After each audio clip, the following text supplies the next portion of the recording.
Today is March 14th. This is a called council meeting, work session about Blue Creek Mile, and we are happy to invite the Army Corps of Engineers here to speak with us a little bit. Andy Burns is also going to give a little presentation here at the beginning. Josh and Steve, how are y'all? Just fine, thank you. Thank y'all for coming. I need to make a motion. I have a motion to open the meeting. You don't have to do that. Okay, since it's okay, gotcha. Invitation by me. Dear Lord, thank you for all you do for us. Please guide us and help us to make good decisions that will be pleasing in your sight. And as always, please watch over those who watch over us. In your name we pray, amen. To the flag of the United States of America, to the republic for which it stands, one nation, under God, indivisible, with liberty and justice for all. Mr. Burns, I'll turn it over to you now. Derek, you want to say anything before we get into this? Yes, thank you. And I'm Derek Duke, District 5. I invited Mr. Steve Fisher and his team, Josh, to come up from Savannah to give us their ideas on how they might be a factor in the flood control project and the plan for the reservoir for the new state park, as well as the enterprise and public and private venture surrounding the Blue Creek development. And thank you all for being here. Mr. Andy Burns is going to give us a presentation on what we're thinking so far in terms of this development. Andy? Thank you. Thanks, everybody. I've been told I've got 10 minutes by about 10 different people, so I'm going to try to do that. What I'm going to show today, and thanks for coming. What I'm going to show today is an abbreviated version of probably a presentation we've shown, I don't know, this number's fluctuated 120 times over the last 18 months.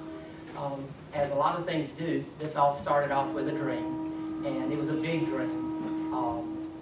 But through a lot of perseverance and sticking with it, a lot of good volunteers and the support of the city and the county and the Development Authority and the Blue Mile Foundation, we're all here today to present what we've got. The Blue Mile was a dream of some folks in town, Keely, Fennell, and Darren Burnett.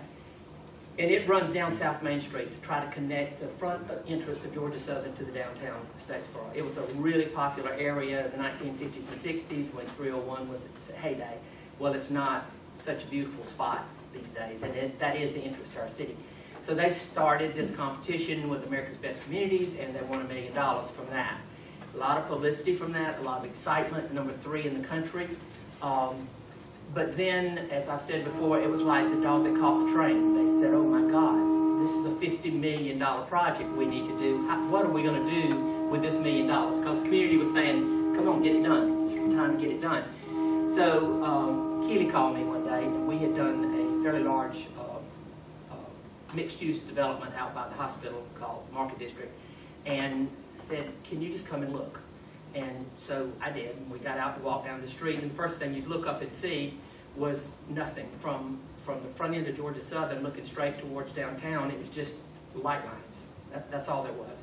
And a lot of old hotels, a lot of derelict old restaurants, great in their day, but now they just, as they ran down, they were filling up with folks that probably are not happiest to be along that stretch, and it's not the best look. So before I went, I did a little reconnaissance with them to look and think, and I had some ideas, and the biggest idea I had was this $1 million, when it was going to cost, was it $3 million or $7 million to put the light lines under the, $7 million just to put the light lines under the street. That just wasn't sensible. Go in and buy an old hotel, spend the whole $1 million on that, and you got 15 more of them as you go down the street. And having done Market District, we knew that new development did not scare people. We put covenants on it. People love that. We had architectural control. People love that. Folks are accustomed to that with residential, but not so much with retail and commercial. But it was a great project. It worked great, and it's sold out in probably 8 or 10 years. So with that model in my mind, I'm trying to think, how can you take this $1 million and divide it into groups of 20 groups of 50,000 each, and spread it out in the community and try to stir up interest in the private community to come in and let them do the heavy work and let them spend the money. And the only way that I could think to do that was to start new, and there was nothing new along South Main Street. So my head went perpendicular, and I had seen a project, a stormwater project in a community called Frederick, Maryland, where my son went to graduate school, that was just absolutely unbelievable. He was there for 7 years, and every time the front tire hit the county line for Frederick, Maryland, my wife wanted to be on that project where the shops were and all the things. They made a linear park on top of a stormwater. That's kind of like lipstick on a pig. So I took Keely down, and when we got to our ditch that had been there forever and ever and ever, I said, come on, I got something to show you. And it's a long story. She wasn't really excited about it. And when we got down to the bottom of that ditch, she warned me what was going to happen if her sandals got messed up. And that was not exactly what she had in mind. So 2 months later, she called me back. She said, I've been thinking about this. Although it doesn't run up and down South Main Street, the Blue Mile, it does cross it. So maybe if we do this, then this will do better. So I came back and did a PowerPoint, and this was our vision. Since this time, in these 100 shows, we have raised the money privately to do a feasibility study. We've raised the money privately to do a cost estimate for the project. We've taken 20 of our residents at their own expense to Frederick, Maryland to walk on their creek and got a wonderful reception, learned a lot. And we decided, a group of us, to drive to Atlanta before Governor Deal went out, hoping that we'd get some money for the engineering portion of this project. So we went up, we met with Chris Riley, who was the governor's chief of staff, told him what we wanted, and he says, what are you asking for? What's your ask? And we said, well, here is our cost estimate, and it's a $20 million project. So we're not going to tell you. We want you to look through this list, and any place you've got some money left over from 8 years as governor, let us know how you can help us. So as I said, I was hoping for $500,000 to $700,000 to be able to do the engineering.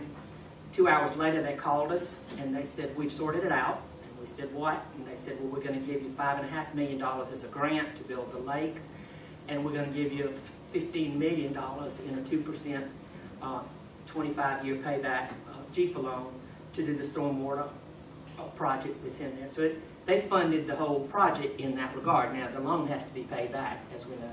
The DOT is not official yet, but we've been assured that they're going to come in because this is going to take some bridge replacement that has to be done. That's another $5 million.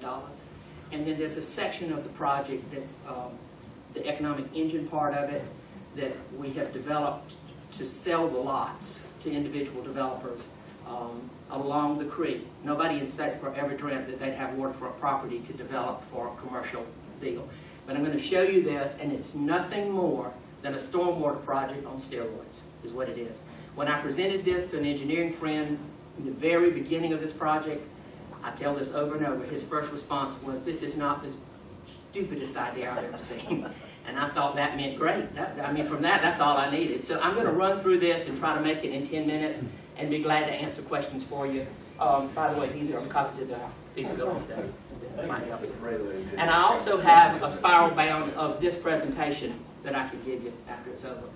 But anyway, the dream is a linear park tied in with a stormwater project that begins with a 25-acre detention pond on steroids, because right now we've got 75 acres of the downtown area in the flood zone, and it's not developable really. I mean, people don't normally build in the flood zone. So this project would redirect the water that's coming in into this reservoir and release it much more slowly, take everything out of the flood zone, have it available for $50 to $100 million worth of new development along that area, and possibly 750 new jobs. It's a huge economic boom, not to mention the fact that it is a game changer for our city for years to come. It's a legacy project. I had to wait Phil to walk back because he's the only one whose head would stick into the screen there. These are the partners that's been involved in this. I'm going to go fast, but I'll slow up if you need for me to. You're our guest, and you tell me if you want to ask a question. This is our creek. This is our ditch. And that's what I took Keeley, not down, it didn't have that much water in it that day, but people that have been in Statesboro have been driving across this for, I don't know, how many years? 75 years or longer, because it takes all of the water in 1/4 of the city of Statesboro, and it goes into one low area, and this ditch drains it out of the city. Also on the front end, the Blue Mile Foundation and the Downtown Development Authority, before it got too far out of hand, went in and bought this piece of property and 4 lots on the other side of the street, because when you start developing projects on other people's property, they get a little nervous about that. So we went in and paid more than asking price in some cases for the land, so that we had that and we knew what we were dealing with. So all this property is tied up. Not all of the property for the project, but the properties that you're going to see here. This is the, well, it doesn't work. Anyway, this is South Main Street here, which we call the Blue Mile. This is a property that's sitting on the edge of it. It was, I guess, a rundown fraternity house. And then the Baymont Hotel is over here. And all the property across the street, which is 3 or 4 acres, is that a fair assessment, is vacant now, or will be vacant. This is the South Main Street Bridge, and as you can see all the property on the other side of this property we bought. Now past that is the 12-acre city park that has been leased to the county for years and years, and that will be a part of this project, as you'll see as we go along. This was a picture of that creek on just any given day, and this summer twice it flooded that big. This house across the street is the same white house that you just saw from the other direction, and the Baymont Inn is to the right there with the green roof that's there. This is a restaurant on the left that's here, and everything on the other side of the creek is vacant now. Once you cross under the bridge, that's the same view. Well, it's not the same direction, but it's the same place where you saw the flooded area. But in the same, if you look at this and look at this, that's what happened. That's happened twice in 2 afternoons just this summer. This is an apartment complex that's along that same concrete run that you saw there. And this is that same apartment complex this summer. And this was a couple of years ago. The whole thing flooded. All the apartments flooded, and they ended up having to tear down at least 1, if not 2, of those apartments in there. So it's a tricky spot, and a spot that the city has admitted that at some point they were going to have to address this anyway. So this just came along at a good time, so we could all get on board, help them get that done, and give something back to the community that's really good. This is the bridge underneath what is now Fair Road. So the South Main Street bridge would be replaced, and this bridge would be replaced, and you'll see in just a second why that's that way. This runs along the bottom of the park, the recreation park, that would all be a part of this project as well. And the first phase of what we're talking about doing would stop at the Zetterau Bridge that you see on the far end there. This is what it looked like in Frederick, Maryland in 1970 when they were dealing with the Monocacy River flooding, and their flooding problem was much worse than ours in that they would end up with 3 feet of water in the businesses downtown. Their solution to this was a huge engineering project. Jason was up there with us and saw it. They went in and they took 4 20-foot square culverts, dug them down into the ground side by side, and created an 80-foot wide, 20-foot deep passageway and built a park on top of it. So when it floods, that water goes under the creek and just a little bit stays on top of the creek. We were lucky in that we had this spot possibly to catch it in this detention pond. It's going to be a lake, and that's where $5 million of this money came from out of the reservoir fund. But it's great because it fixes our problem and gives us the water we need to keep this new project going. And if you can go from here to here to here, I'm telling you, I've seen it, we've been on it. A lot of people in this room have been up to see it, and it's pretty much of a wow when you see it. But it is nothing in the world but stormwater that's running through there. Now, they had some problems. I'm going to explain them to you as we go. But keep in mind, underneath everything you see here, 20 feet deep, 80 feet wide, are culverts. And they have to go in that you can drive a school bus through each one of them. But that's how they had to control. They didn't have a place to catch the water. Since this was done, all these buildings on the left are government buildings, the library and that sort of stuff. On the right is private development for residential. And they built this out as a mile and a half, and now it's 8 miles long. It's kind of like San Antonio. Everybody wants to be on the water, so the city of Frederick said, we can do that. And they just keep going and keep going. And they have created huge value and made a lot of money, which is a concept that normally you don't get into when you're in city government out there developing. But our background is development, and we're all doing this voluntarily, trying to make this happen. So between us all and collaboratively, this is our dream. This is what down on the creek will look like. The buildings are generally 3 stories high, with the creek front being basement level. But this area where the creek is 8 feet below ground level. So if you've got children or if you've got young people in bars, they're safe. Tell the story, my son said that the creek is 3 feet deep, and I said, how did you know that? He said, you asked me how deep the creek was, we don't need to talk about that. He said, but I was safe, and I just stood up, went home. If it hadn't been February, it wouldn't have been a big deal. So, as you see this, now this actually is in San Antonio, but this is all part of the project we're looking at. The Baymont Inn that you saw just a glimpse of has already, because of this project, been bought by private developers. It was on tax rolls at about $1 million. It is going to be a brand new Holiday Inn Express on the creek, about a $7 million project. And the White House you saw will go away, and this will be at the base of the hotel. And we have really gotten a lot of support from Georgia Southern because the population or the numbers of people, college-age students, are dwindling. They're going down. And so colleges are competing more and more. Our football coach, Coach Lunsford, has asked us for copies of all of these posters, and he's using them at all their recruiting events they're doing now to try to encourage people, students, about the quality of life that's available, because it's a very safe place for them to go and whatever they do, drink or play or whatever, and mix. Because the one in Frederick, 24 hours a day, is bicycling, it's folks in strolling their children, they're walking their dogs, it's just a place to go and be. There's extra fees that are charged on the development to keep the landscaping in top-notch shape because it is a park. Pedestrians on both sides. One of the things they learned early on was that they could not put kayaks in the creek like they thought because it was filling up with algae. So somebody from the University of Maryland came in and said, fill it up with aquatic plants. It'll shade the bottom and the algae will go away. And he's out there gardening right now in the middle of the creek. The local community gardening clubs got together and they take this on as a project, and it is awesome in the summertime because a lot of these are tropical and it just blooms everywhere. Frederick residents used to go to Washington for the weekend to play, and now folks from Washington come to Frederick to spend the weekend on the creek. Lots of pedestrian bridges because you have to get back and forth from one side to the other. They were done collaboratively with the developers. As you back up, you can see that the water lilies it's only done in the core economic area. And when it goes out into the park, then it opens up. The whole thing is built to encourage people to dangle their feet in the water because you don't have to have a rail because of the depth of it.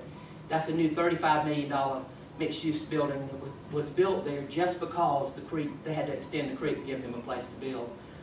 It's got condos on the top floor, offices on the middle floor, and retail on the creek floor. This is the library, but what they've also done to help with the water is everywhere you look, there's waterfalls. And all it takes is a smart designer and a pump because the water's there. They're just pumping it in, running it back, pumping it in.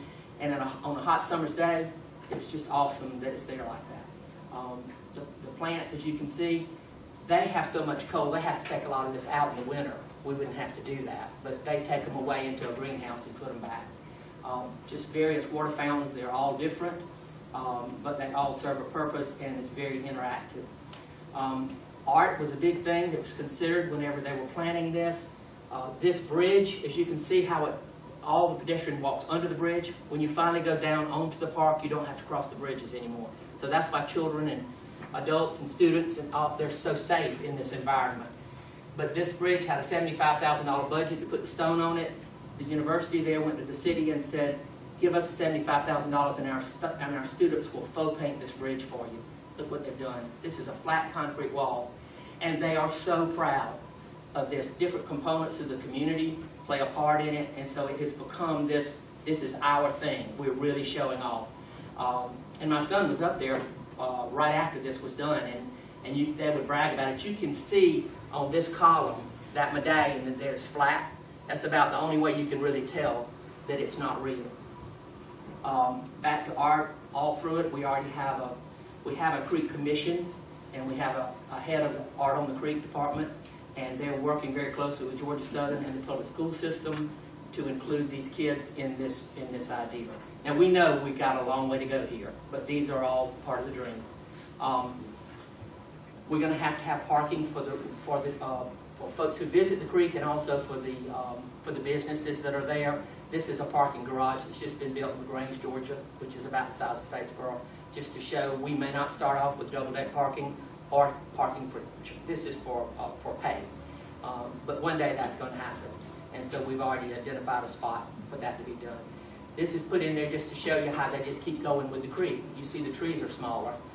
This is a new addition they've done, and they've sold millions of dollars worth of property that were old broken down warehouses that were along there. And everywhere you see the synchronized water features, they just keep putting the water features in as they go. This is the 75 acres that are currently a part of the flood zone that we deal with here in Statesboro. This area on this side is 165 acres of mixed highland farm and lowland swamp, and it crosses under South College Creek, and you're going to see in a minute, this goes across, and the hotel that you saw is right here. This is the property that's not built on, and this is the city park on that side. If this project goes through, it'll take all 75 acres of this property that's not developable right now, and all the water will be diverted so that it will no longer be a flood area, and it will be developable property. This was our original concept on what we were going to do with it, and it's evolved a lot, and you've got them in here. This is the lake. We've heard anywhere from 20 to 30 acres. That alone is a life changer for a town this size. I mean, that's huge, because it'll be available, if the plan goes as we plan, as we hope, for canoeing and fishing and use by the community. And you can park. This property belongs to the city here. You'd be able to park there, jog or whatever you want to do, fish, whatever, and go under these bridges and go all the way through to the city park. And phase 3 of this takes it from the top of the city park. There's another creek that runs through there called Lower Lots Creek that will connect the downtown. So you can park downtown and walk to any part of the community from using this connection. Now, not all of that will be under bridges, but a lot of it will be. This is a sketch of the new lake. This was done based on what we could tell, what the engineering company could tell about the high and low land.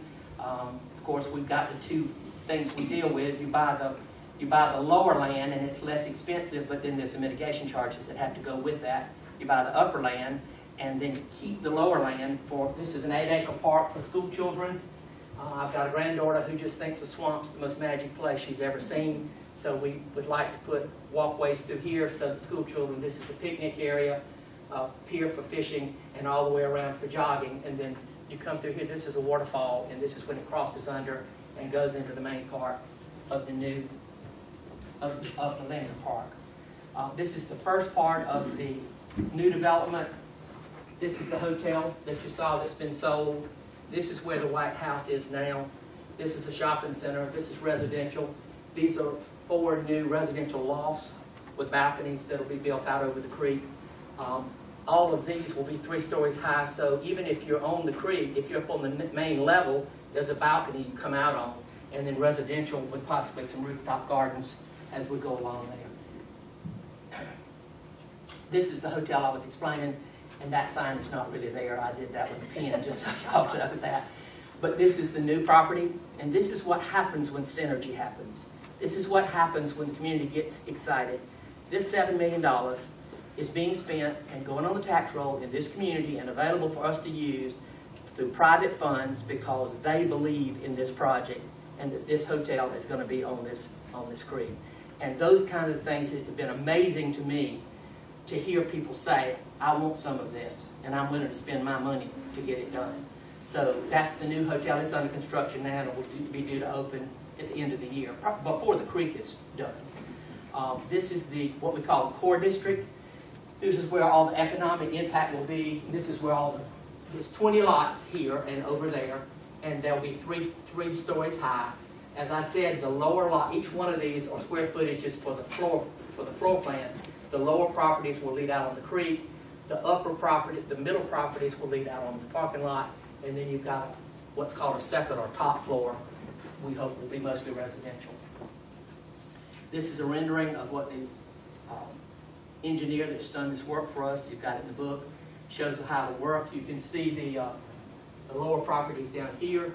And actually there's a little bit of a hidden deal here in that if you ever had a million-year flood and if you couldn't handle it, the water could go this high and still not flood any of these buildings, because there's a huge amount of storage when you go in 1.5 miles for that.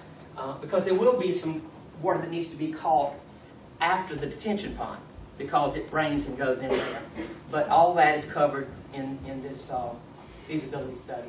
This is what is currently our ball field. It belongs to the city. The ball fields will be moved to another location where the county, I think, has it now. This is the site for the multi-story parking lot. You go under this bridge, and you wouldn't be any more than 200 feet from here to these businesses here. There'll be a veterans park. This area is a grass amphitheater where there are portable movie screens be used on the weekends to show movies on the creek. And as you notice here, I keep walking back and forth to get out of the way, and then I'm in the way. The original creek right now runs here. The plan, in order to have control of it so you can develop the economic part of it, will call for it to be moved to here. It comes across and turns like this and goes back into the original creek we have now. This goes up, this is where we tie into the part that's already there called Lower Lots Creek that could go downtown. I'm not expecting to be around to see that happen, but maybe my grandchildren might. So this is what we're after. We're working really hard on it, and we've come a long way, but we've got a long way to go. Did I make it 10 minutes? Sort of. Sort of. Multiple. Questions? Shoot. One, super impressive. Thank you. We can stop right there. I'm kidding. Thank you. Having lived in Maryland, so I know what you're talking Oh, about. okay. The Corps has a huge presence when you're showing down in San Antonio, right? So that whole flood control thing, that's a huge Corps project, no doubt about it. I started my career with the Army Corps of Engineers in Kansas City, so there's another venue very similar to that called Rush Creek. Comes down through Country Club Plaza, the same sort of atmosphere, and everybody that's trying to revitalize their downtowns is going for these concepts, right? Just so add water. Just add water. People love it. It used to be they tried to either avoid it or use it for every other purpose, right? So now you find the economic driver these can bring to you. So kudos to you guys for thinking big and broad and having some great plans here. So the question is now, where might we be able to go play in the arena and help you out in whatever those aspects might look like? So I'm kind of scratching my head as I start here, because normally we come in long before you ever got to this side of the house, right? So much earlier in the process, I'm going, okay, so what are you trying to tackle up there, and how much you work through those things? So some of the programs that we have relative to our continuing authorities projects, there's a couple ways you can try and tackle this. One is from an ecosystem restoration standpoint, but it sounds like you guys have already got a concept in mind and how you want things to operate. The We other could side learn, is, though, for some good advice. I mean, we're certainly open to that. then the other side is, right, so your driver at the end of the day is flood risk management, right? The whole thing, that's and what you're you started. trying to build upon that. So how much you get there. And ideally we do the same sort of thing, right? So how do I control that before it gets done and has those effects? So you guys got a great design already. What we would do is come in and kind of do the same sort of thing. So you're kind of, you've done a lot of the homework. So that's why I'm trying to figure out how we can maybe marry up some of those programs and how might those work, right? So each one of those, what we call CAP authorities, has like a $10 million limit to it. So if we want to go do a flood risk management study, it's a $10 million cap for the federal investment. And then it's a 65-35, 65 federal, 35 local, cost share to go work on, ultimately when you get to construction of that side. So that'd be one aspect we could take a look at. And again, you guys have done a lot of the homework, so I'm trying to figure out how best that we can broach on that subject. Ecosystem restoration, sort of the same concept, so you can tackle flood risk with ecosystem restoration. And if you go back a few slides, you talked about how you got room to expand, right? So as you get those big, what I call toe strangler flood events that come through here, right? So you got room for conveyance to bring that water through there. Although you're walking along the creek here, the bottom floor of this unit is up at this level. So Yeah. you've got from here all the way down. Not that you'd ever want it to happen, but it would hold a lot of water. Right. So the Kansas City one that I'm familiar with, same exact concept, right? So during the day, in non-flooding, you walk around and do everything, and then when you have high flow events, it just cleans up the system for you. So we've got two potentials. Usually when the Corps gets involved in ecosystem restoration, our directives are to look at how do you restore form, function, and process. So it's much more natural looking than what this would look like in that approach. And I hate to guide you somewhere where you don't want to go because there's truly huge benefits with what this concept is, right?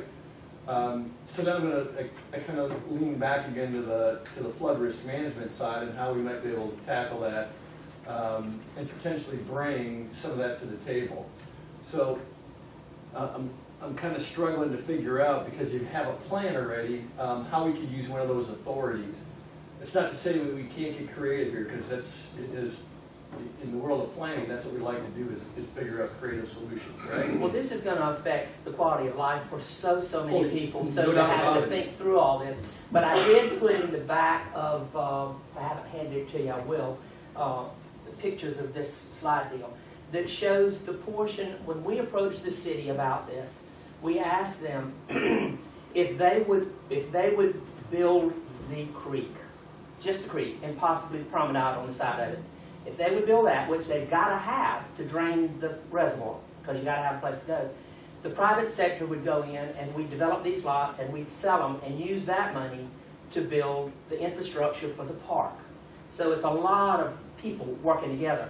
But that's the part that the city would have to pay for. I think in the back of this book it'll show you about $8 million. That's their part of all this center section. Can you back up to like your overview picture? I'm not sure which what you mean. Go two forward. This way? The other way. I'm going the wrong way? Yep. One just to see right Right here. there. That'd be a little bit easier for you There to you see go. all at one time.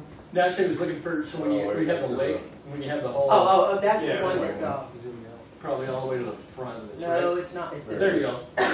So, See, the city has to build all of the creek part. We have no money. They do, because they've got this GFA loan. But it's $8 million. It's a lot of money. And if there's anything, and I'm asking this because I don't know, we learned in Atlanta not to tell you what we wanted, and we did a whole lot better. But we have most of the funding lined up, we think, for the core economic district, for the reservoir, but none of that. And it's going to take a lot of work, a lot of money to get that done. So I don't know if that's what you're asking, but well, that's certainly. so I'll harken back, right? So, if you don't mind. Sure.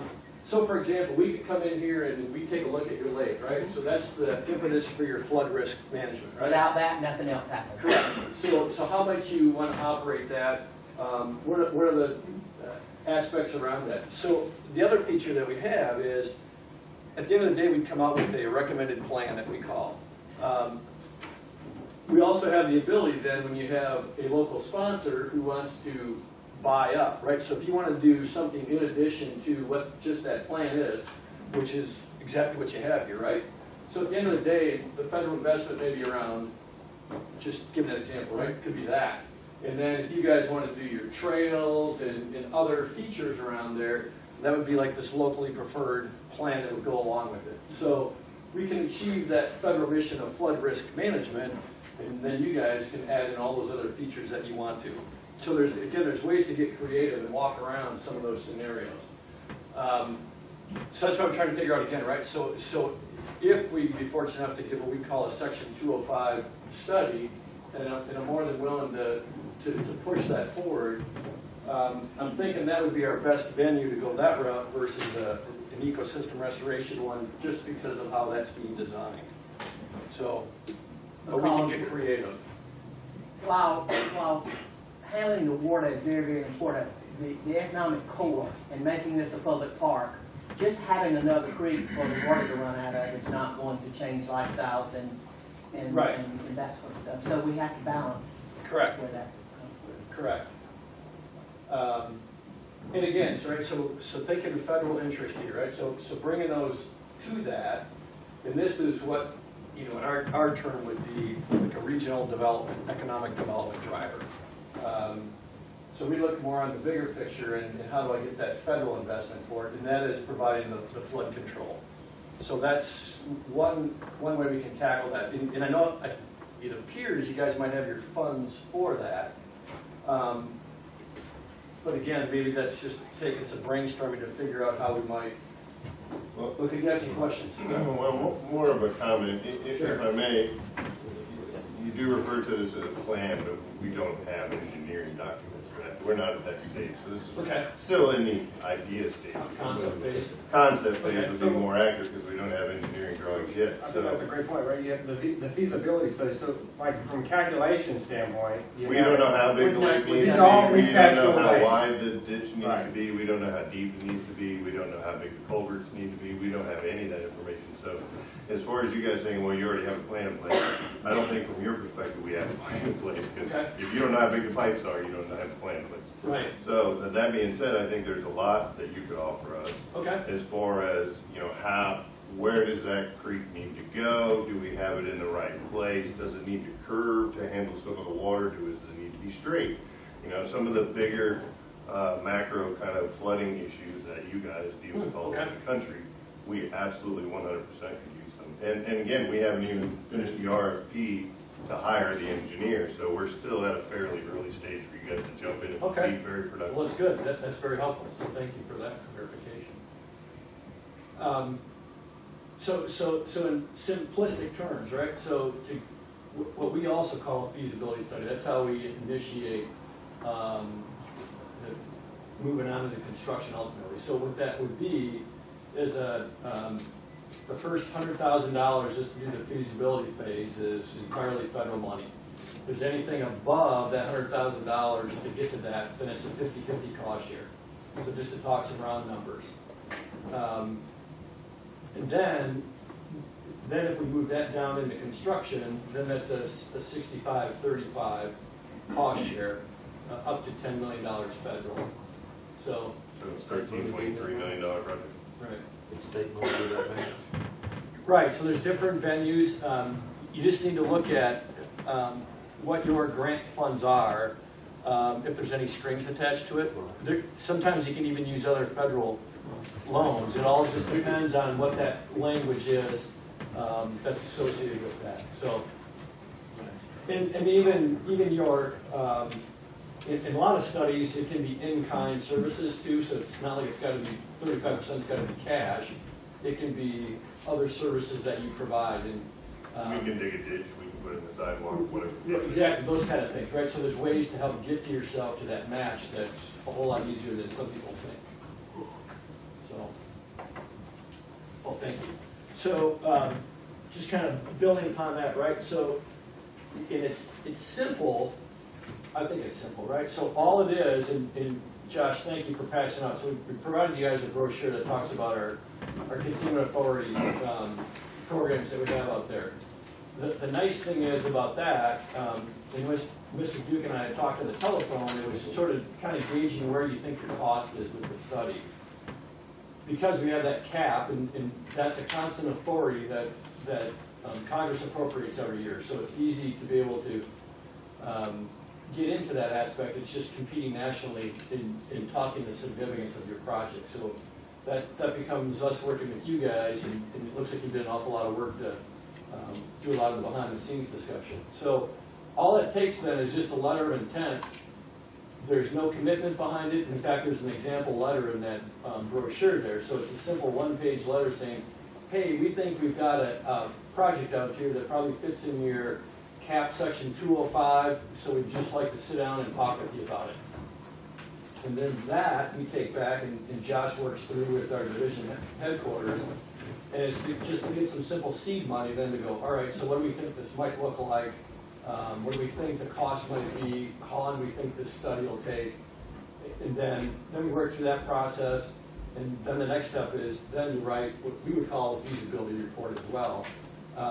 And the fact you guys have done some homework is beneficial, but at the same time, feel free to take your... Yeah, so I was just to chime in on that front end process as well.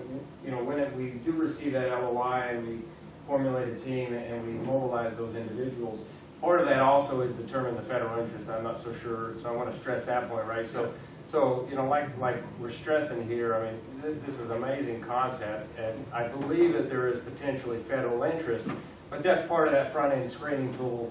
And it's not coming out of any of your funds. That would be all out of federal government funds. So that's the good thing from that. So if the end result, we determine that, you know, it's not to the interest of the federal government to move forward, all you've lost potentially is time. So no dollars lost, no heartburn, and perhaps you've gained some additional knowledge about your project in the engineering mindset and nature that could still help you going forward as well. Just curious, when you say, oh, you lost this time, I don't know if you mean 2 weeks or 2 years. Yeah, so within our initial phase, you know, by the time we would get a letter of intent and then process through that front end, you know, we're probably looking at, based on workload and other activities, you know, I would say somewhere around 6 months or less would be my best guess to arrive at the next step, to make our recommendation to our division headquarters. Then they would say, yeah, we endorse this, let's go forward and do good things. And then we begin competing across the nation, as Steve alluded to.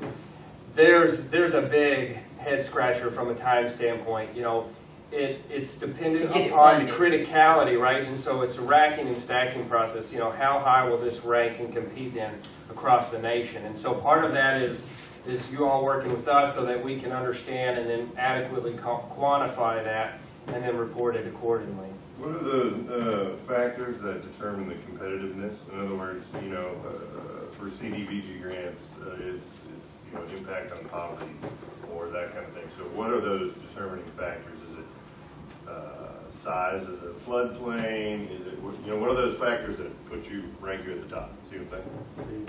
Yeah. Because this is not a fixed plan. Right. It can be modified. You can scoop some property in or do some this or that. So the nice thing is, right, you already have your FEMA maps on there, right? So we already know structures. So that's one thing we'll take a look at from a federal interest standpoint is what are those structures? What's the frequency that you're having flooding out there? Are there structures, or is it just water on lawns, more like nuisance flooding type things? Or is there actually structures that have been impacted? I hate to say loss of life is always a huge driver, not that you want to wish that on any community, but if there's a history of loss of life, that moves things all the way up to the top of the list right away. So if you've had some unfortunate incident that happened somewhere in the past, that is a criteria that's on there. So just to give it a little more significance. Steve, when you and I talked, let me clarify at this point, the governor of the state of Georgia and his staff last year gave us the money for the rest of it. We have that. It must really be used for that because it's going to be a state park. Gotcha. Okay. And so I think our interest at this point is trying to figure out a way to get you to help us with the rest of the portion, if there is a way you can help us with the rest of the portion, the actual planning of the creek to handle the huge runoffs in a streamlined way that Andy has presented that, okay, when it does flood, it can handle it, but how can we interface with the Corps? Yeah, so that's still getting letter of intent. Is that the way we get started with it? Would it address that portion down there as well as a starting point rather than necessarily the reservoir? Correct. So again, at the end of the day, it's understanding that head piece up there, right? So if that's going to be a state park, that's fine and dandy, right? It's now what's the volume of water I need to hold, and what's the flood interval that's trying to hold back. So if you've got some gauge data and that kind of stuff, that's always beneficial data that our H&H modelers can then work with. And then again, you're right, so not unlike like San Antonio, not unlike Kansas City, it's what's the rest of that structure look like? Are there features you can build in there that can handle higher flow events? How might you plumb that system to be able to do that, right? Same sort of thing if you want, you know, if there's a desire to have some base flow that's coming through there, or, you know, is it going to be other designs on there? So again, that can all be part of the flood risk side of the house. And the fact that it's all concreted easily takes it away from doing like an ecosystem restoration side of the house. But you can achieve all those things by looking at it from a flood risk standpoint. So. Now, this plan calls for that concrete section to be taken out and be redirected in another area. So that's there now. It wouldn't be there in this plan. But That's what they would help us with, is deciding how wide that needs to be, how deep, how much volume, how the meandering of it. You know, like I said, maybe it needs to go straight, maybe it needs to curve. Now we're getting ready to, we're in the process of putting together an RFP. So where would you, for the reservoir projects in particular, just specifically, so, and then it'll incorporate some of the sub stuff. So what would you recommend from that standpoint? Would you recommend interfacing with our engineering department while they're putting that together? From a timing standpoint, I'm going to think out loud here. Sometimes it gets me in trouble.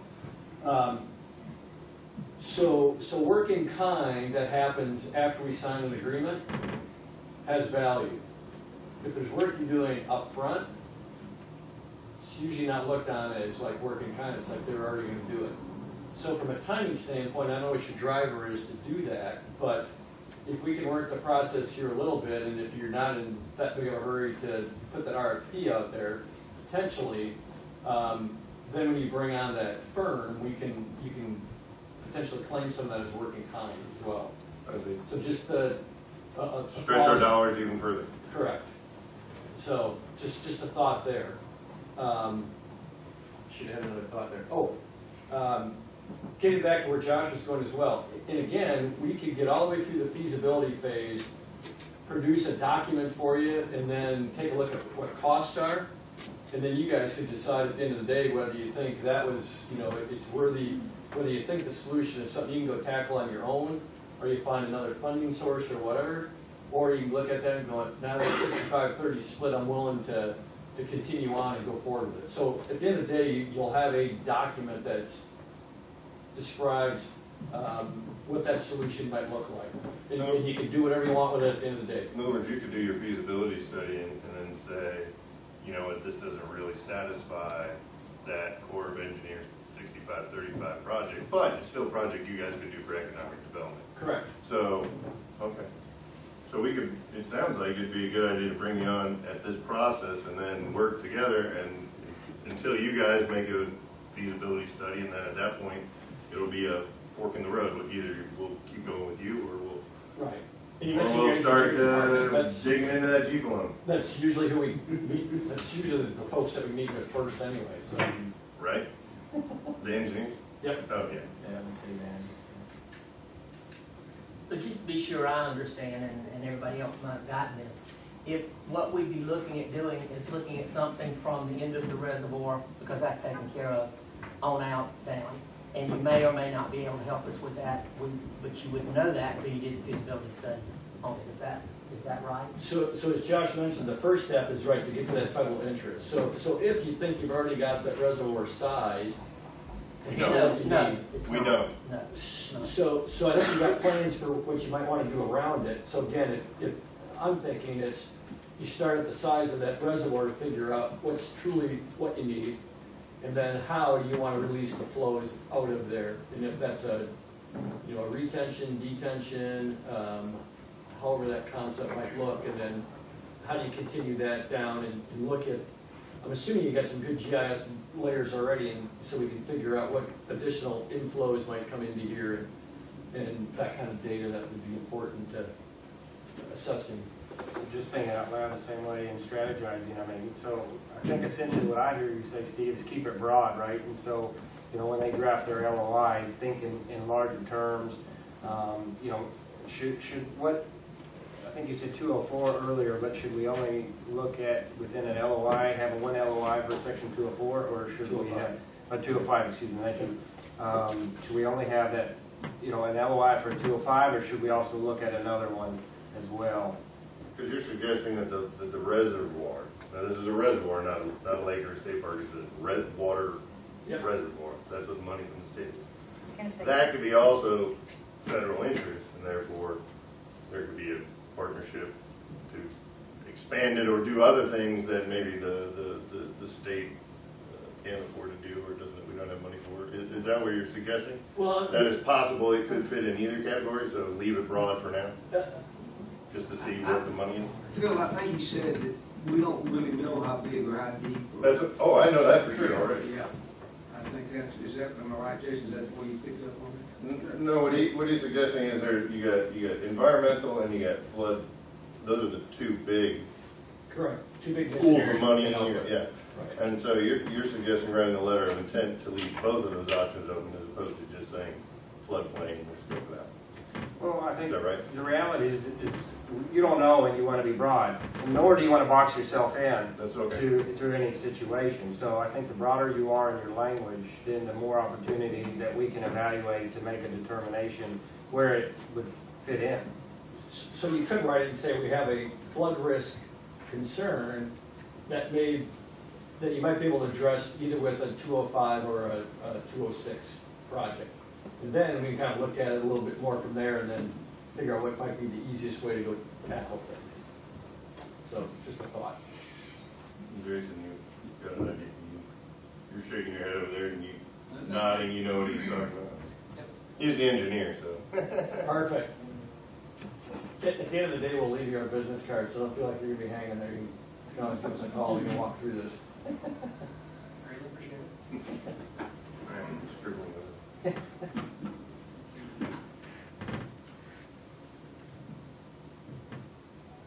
Good? Anybody else got any comments or questions? Not the process. And thank you very, very Yes, thank you. Anytime, and by all means, if you get home tonight, you got other questions, don't hesitate to give us a holler and we'll answer them and away we go from there. So the letter of intent, step number one, ASAP as soon as possible. Correct. Okay. That's our city attorney. We're all casually looking at him right now. We can authorize it, we can talk about that on the Tuesday agenda. Yeah. And what we can also share with you, so if we finally proceed forward, the next step is the cost share agreement. So we'll gladly can share you what a draft version of that might look like, and just so you get comfortable with, if you have any questions on some of that language, if we can't tackle it, obviously our legal folks can engage you in conversations as well. Absolutely, and you know, I just need to I'll forward you over the state direct investment documents that we're going to be hopefully approving on Tuesday. Basically what it is the state direct investment in exchange for the $5.5 million, the state gets the water supply yield to the, I mean, there's no provision Gotcha. for a park or anything like that as it stands. It's just simply a water yield. It's not really technically even a grant. It's a state direct investment through the drinking water reservoir fund. So I'm sure y'all are familiar with that and Correct. with that. Yep. So I'll be glad to work with y'all on that as well. Okay. Yeah, and if we could grab your business cards, Absolutely. we're heading out too, Absolutely. we'll go ahead and send you what we can on the Please. model PPAs, that way you're ahead of the curve. I will definitely have all that for y'all. Head downstairs. All right. Before we adjourn, I just want to say thank you to Councilman Duke for being really kind of a bulldog on this and just insisting that we reach out. And I think this continues to be another exciting development for the creek on the Blue Mile and the Blue Mile itself. So thank you for doing that, and thank you for your Appreciate the cool response so tenacity. quick. Thank you. Yeah, thank you guys for coming, appreciate it. Anytime, thank you. Appreciate it. Anybody Take time. else, any comments, ideas? I just appreciate Andy Burns' time with the presentation and the amount of work that he's done. So thank you, Andy, for the presentation today. Thank you, Steve, for No that, problem. and you too, and all of you here to represent the private interest in public in the Blue Mile. That's it. What kind of Mr. comment? Mayor, you have anything?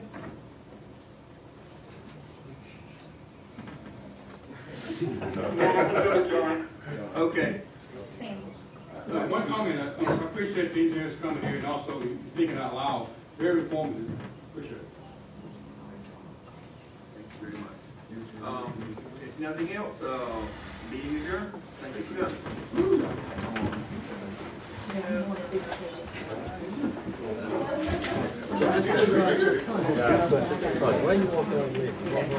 Takes me about 2 minutes.